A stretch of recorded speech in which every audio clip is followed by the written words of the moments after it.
Have you ever noticed how different a gym feels after midnight? Not just quieter, but wrong.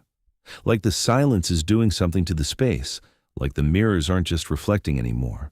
They're watching. Most people think a late night workout is peaceful. Empty machines, no waiting, no noise. That's what I thought too, the first time I agreed to take the night slot at that gym.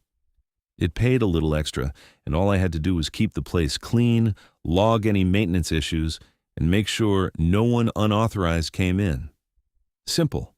At least, that's what I was told. They didn't tell me about the rules right away.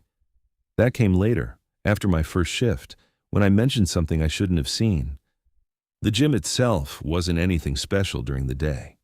A mid-sized place, rows of treadmills facing a wall of mirrors, weight racks along the sides, a separate section for machines, and a dimly lit stretching area in the back. But at night, everything changed. The overhead lights didn't fully turn on, just a few strips along the ceiling, leaving long shadows between machines. The mirrors, which made the place feel bigger during the day, somehow made it feel tighter at night, like the reflections were crowding in. My shift started at 11 p.m. By midnight, the last member usually left. That first night, I remember locking the front door and feeling a strange sense of relief, finally alone. I put in my earbuds, started wiping down machines, and tried not to think about how quiet it was. It stayed normal for about an hour. Then I noticed the mirrors. Not directly at first, just something off. I was cleaning one of the benches near the free weights, and I happened to glance up, not at the mirror, but past it. And for a split second, I thought I saw a movement behind me. I turned around immediately. Nothing. Empty gym. Still. Silent. I laughed it off, told myself it was just my eyes adjusting or maybe a shadow shifting. But when I looked back at the mirror, I couldn't shake the feeling that I had turned too soon. Like, whatever I saw hadn't expected me to react that fast. I finished my shift quickly after that. Didn't linger. Didn't look at the mirrors again. The next evening, when I came in, the manager pulled me aside before I even clocked in. He had this tired look, like he hadn't slept properly in days. He asked me a very specific question. "Did you use any machines facing the mirrors last night?" I said no, not really, just cleaning. He nodded slowly, like that was the correct answer, even though I hadn't known it was a test. Then he handed me a folded sheet of paper. "These are the rules for the night shift," he said. "Read them, follow them exactly, don't improvise." I remember thinking it was some kind of joke, maybe a way to scare new staff. But his expression didn't change, not even a hint of humor. I unfolded the paper. There were only a few lines on it typed out neatly. Don't use machines facing mirrors. If someone appears behind you in reflection, leave immediately. If weights move without sound, don't look. I looked back up at him, expecting some explanation. He didn't give one. "People who try to understand it," he said quietly, "don't last long here." That should have been enough for me to quit. It really should have, but I didn't.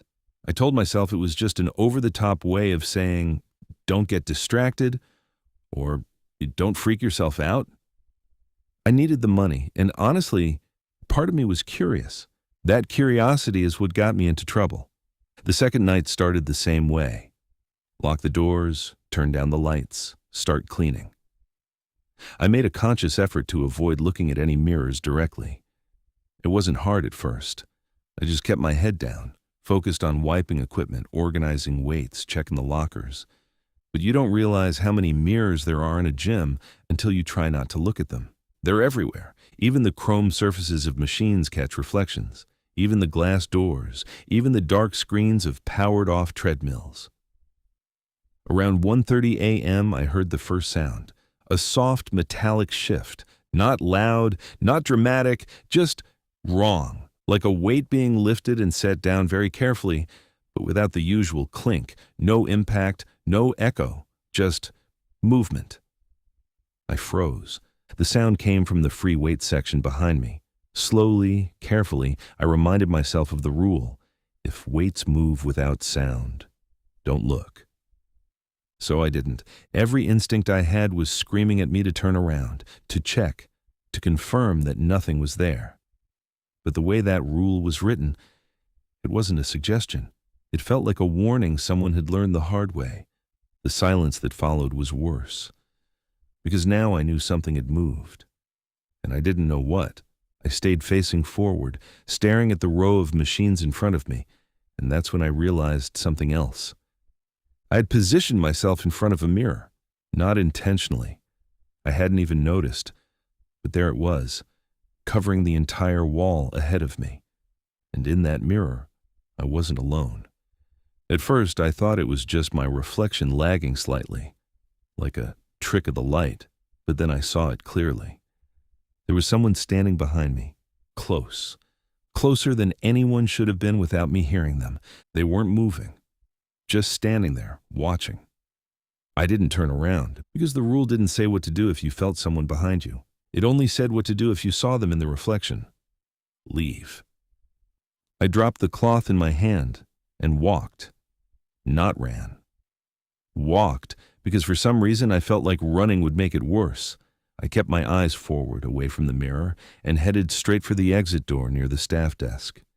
The entire time, I could feel it behind me, matching my pace, not making a sound.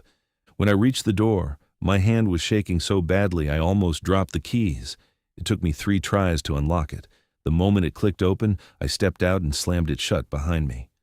And then, finally, I turned around. Through the glass door, I could see the gym floor. Empty, completely empty. No one behind me, no one near the weights, nothing out of place, except for one thing. In the mirror at the far end of the gym, there was still a figure standing exactly where I had seen it before, and it was still facing the door, watching me. That was the moment I realized something important. The rules weren't there to scare me. They were there to keep me from noticing too much, and I had already seen more than I was supposed to. That night, I didn't finish my shift. I sat outside until morning, trying to convince myself I was imagining things. But when the manager arrived, he didn't ask what happened. He just looked at me and said, "You saw it, didn't you?" I didn't answer. He didn't need me to. He took the paper of rules back from my hand, unfolded it, and stared at it for a few seconds. Then he sighed. "There's more," he said. And that's when I realized the 3 rules he gave me weren't the full list. The manager didn't hand me the rest of the rules immediately.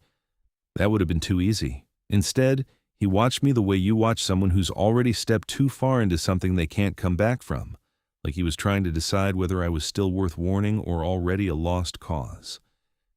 I hadn't slept. My hands still felt unsteady, and every reflective surface I passed on the way to the staff room made my chest tighten.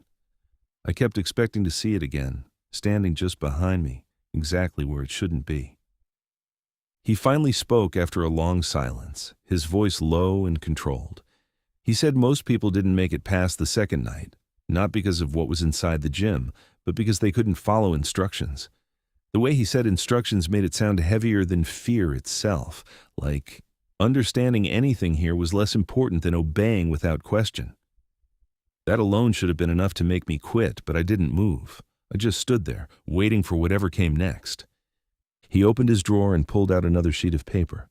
This one looked older, creased along the folds, edges softened like it had been handled too many times. He held onto it for a moment before giving it to me, almost like he was reconsidering. Then he let go. He told me I had already crossed a line by seeing it, and once that happened, things didn't reset. They progressed. What I experienced last night wasn't an isolated incident. It was the beginning of something that would keep escalating as long as I stayed. Then he nodded toward the paper and told me to read carefully, because this time there wouldn't be any room for mistakes. I unfolded it slowly. The rules were longer now, more detailed, and somehow more suffocating. Never stay in one place for more than 20 minutes. If you hear footsteps that don't match your movement, change direction immediately. Do not acknowledge anyone who speaks to you after 2:30 a.m. If a machine turns on by itself, unplug it and do not look at the screen. If you see yourself in a mirror but you're not copying your own movements, close your eyes and count to 10. If counting doesn't help, you've stayed too long. I read it again, slower this time, trying to make sense of the logic behind it, but there wasn't any. It wasn't meant to make sense. It was meant to be followed. I asked him what would happen if I didn't, even though part of me already knew he wouldn't give a real answer. He didn't.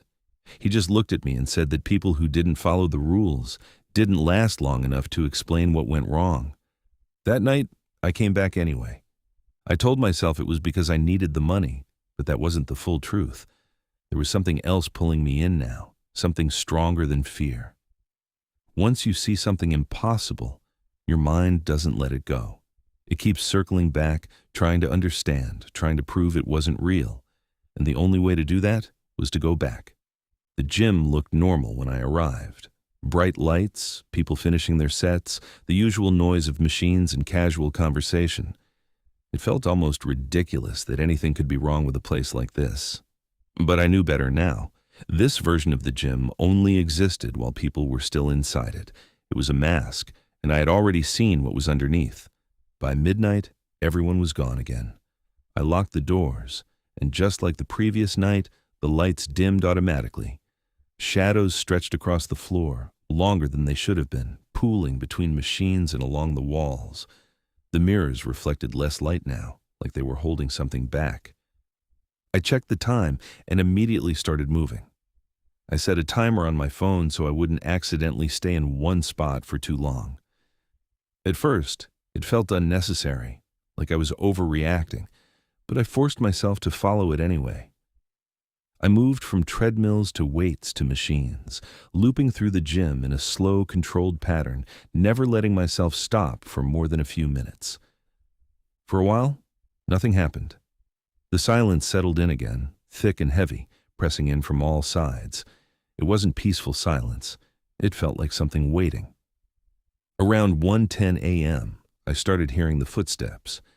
At first, I told myself it was just the echo of my own movement. The gym was empty, and the sound bounced strangely off the walls. But then I noticed the timing. I would take a step, and there would be a second one, just slightly delayed. Not loud, not distinct, just enough to feel wrong. I stopped moving. The sound stopped with me. I started walking again, slower this time, paying closer attention. One step, then another sound, slightly out of sync, like something was trying to match me and almost getting it right. I didn't turn around. I didn't hesitate. I changed direction immediately, cutting across the gym toward a different section. For a moment, the sound didn't follow. Then, it came back, slowly adjusting until it matched my pace again. That was worse than before. I kept moving, switching directions whenever it felt too close, trying to stay ahead of something I couldn't see. The longer it went on, the harder it became to tell which footsteps were mine and which weren't. The sound blurred together until it felt like I was walking beside someone, even though I refused to look. By the time it was close to 2 a.m., my focus was slipping. Not from physical exhaustion, but from the constant strain of paying attention to everything at once. The timer, the sounds, the reflections I was trying not to see. It was too much. That's when I made the mistake. I glanced at a mirror. It wasn't intentional, just a quick look as I passed by, the kind of thing you do without thinking. For a split second, everything seemed normal. My reflection, the empty space behind me. But then I noticed something small.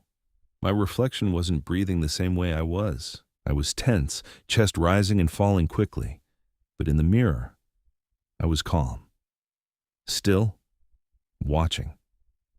I froze. The reflection tilted its head slightly. I hadn't moved. The rule hit me instantly, sharp and clear. Close your eyes and count to 10. I shut my eyes immediately and started counting, forcing myself to focus on the numbers instead of the feeling building around me. Each second stretched longer than it should have, the air shifting in a way I couldn't explain. Halfway through, I felt something pass close to me, not touching, but near enough to make my skin tighten. By the time I reached 10, I almost didn't want to open my eyes, but I did. The gym was empty again, normal, still. I didn't look at the mirror again. I didn't need to, because I could feel that something had changed. I checked the time.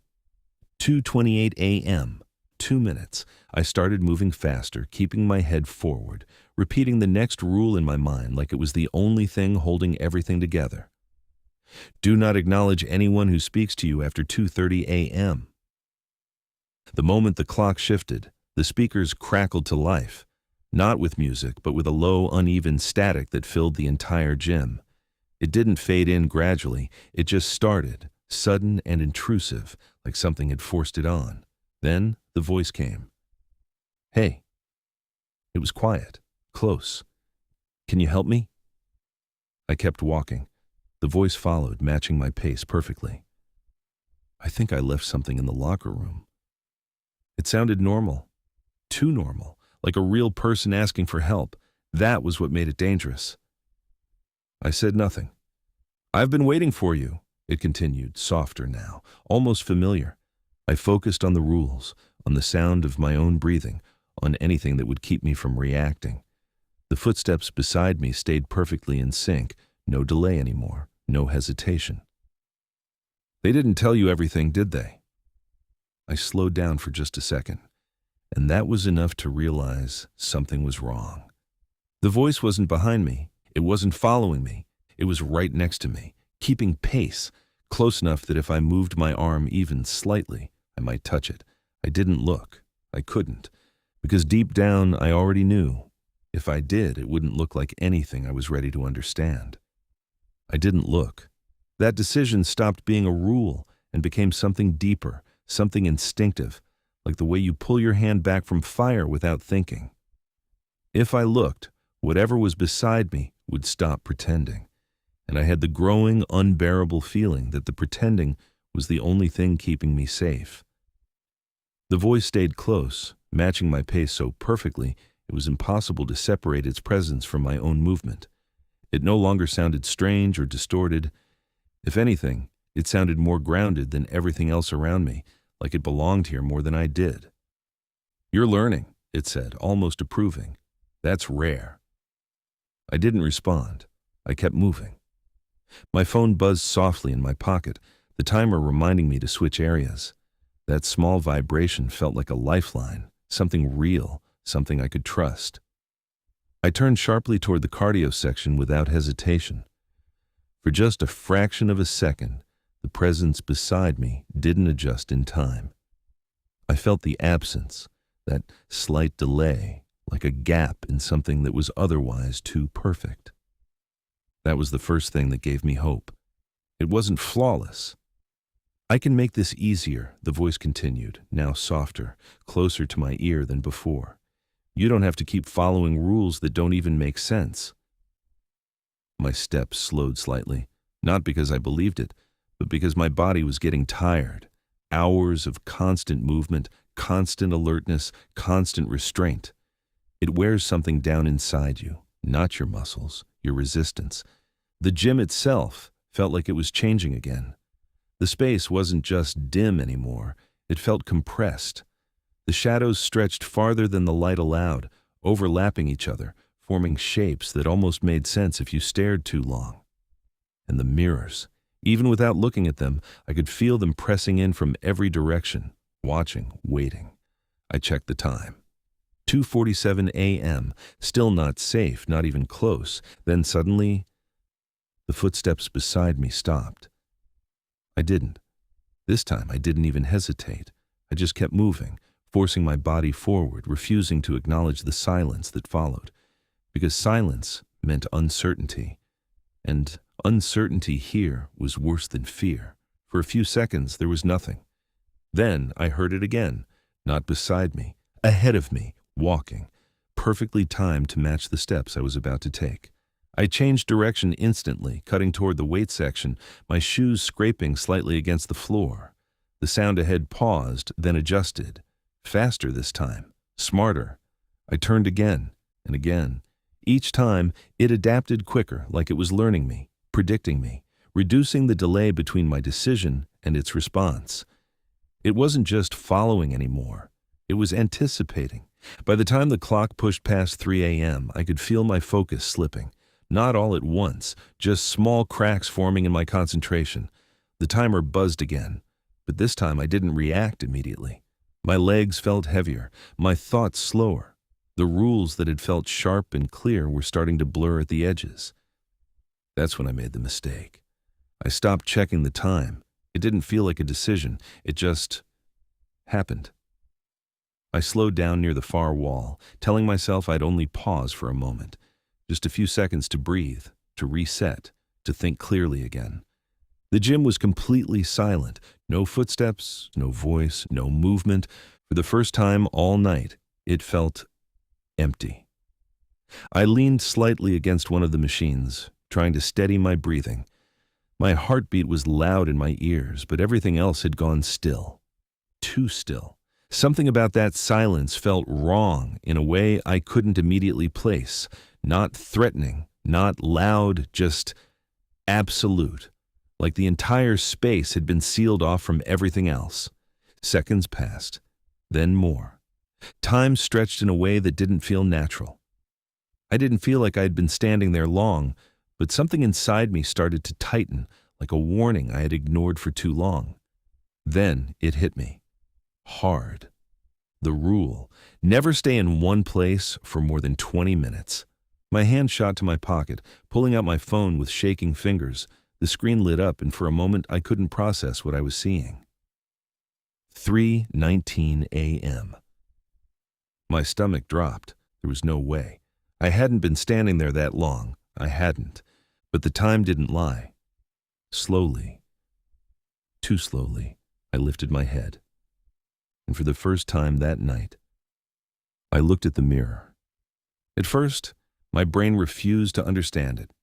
The gym behind me wasn't empty anymore. It was filled, not with people, not clearly, just the forms. Shapes standing between the machines, lining the walls, gathering in places where shadows should have been. Some were taller, some shorter, some barely visible at all. None of them moved. None of them needed to, because they were all facing the same direction, the mirror, watching. And then I saw it, in the center. Closer to the mirror than I was, me. Not a reflection, not delayed, not distorted, another version of me entirely. Standing inside the mirror, facing outward, watching me. My breath caught in my throat.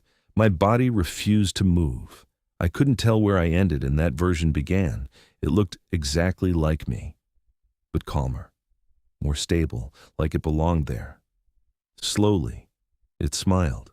I didn't. That's when everything broke. The lights flickered violently, flashing between dim and blinding brightness. The speakers erupted into a sharp, overwhelming static that filled every corner of the gym. At the same time, every machine powered on at once. Treadmills started moving, screens lit up, cables shifted, weights lifted just slightly off their rests. But there was no sound, not the kind there should have been.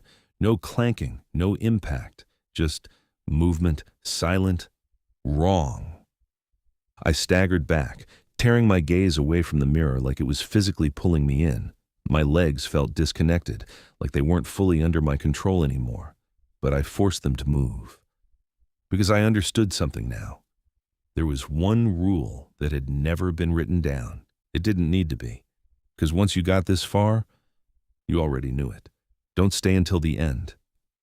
I ran, not controlled this time, not careful. I ran straight toward the exit, ignoring everything else. The moment I moved, the entire gym reacted. The footsteps came back, but not just one set. Dozens, surrounding me, overlapping, closing in from every direction. The voice returned too, but it wasn't just one voice anymore. It was many, layered, whispering over each other. You stayed too long. You stopped moving. You saw it. You don't leave after that.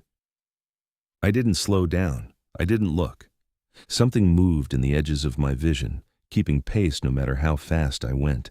Shapes slipping between machines, reflections shifting where there shouldn't have been any mirrors. The distance to the door felt longer than it had before, like the space itself was stretching. You can stay, one of the voices said, clearer than the others. You already fit. I reached the door, hands shaking so badly I almost dropped the keys. It took everything I had to focus, to get the right one into the lock, to turn it without fumbling. Behind me, the footsteps stopped. All at once, that silence again, closer this time, right behind me. The lock clicked. I didn't wait. I threw the door open and stumbled outside, slamming it shut behind me and pressing my back against the glass, my chest heaving as I tried to breathe. And just like that, everything stopped. No sound, no movement, nothing. I forced myself to turn around slowly.